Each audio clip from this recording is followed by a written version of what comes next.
Здравейте, приятели! Това е моето петинско видео. И с моята котка. Вероника ще ви я покаже. Естествено. Взимай. Трябва да покажеш моето видео. Ето я! Не. Това е нашия котарак, това не е котка, това е котарак. Да, съжалявам за това. Просто е по... Котенцата женските са.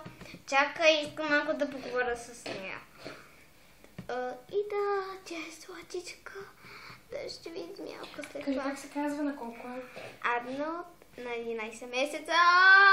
Не ме е такова, защото когато влезе вкъщи стана на 11. Беше на 10 години, на 10 месеца, но сега вече на 11 месеца. Това е записано. Чу? Лека. Така. Следващото е това. Така хапа. Как хапа това животно? Ето тези са най-вкусните за котето. Това е останала храна от него.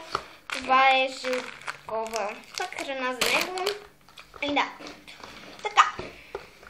Тези са уискито за котето. Вижте ги. Има супер много. Уиски.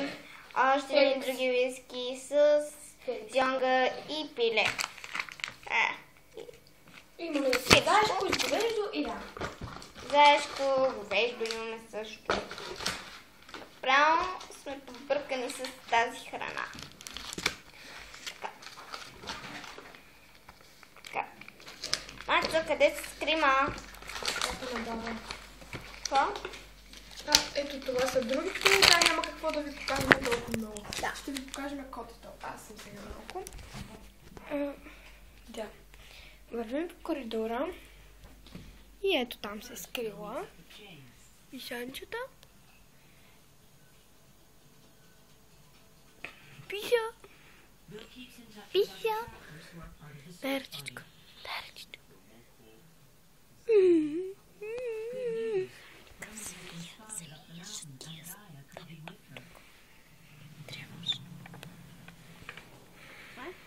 Завира си се под стола. Вече отивай да се оправиш леглото.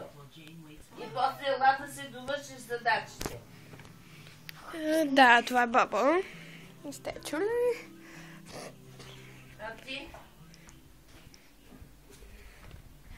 Така, това е всичкото това, което ви показахме на практика. А това е този човек, който снимаше видеото. И да, кажи чао. Чао и от нея. Чао. И много целувки.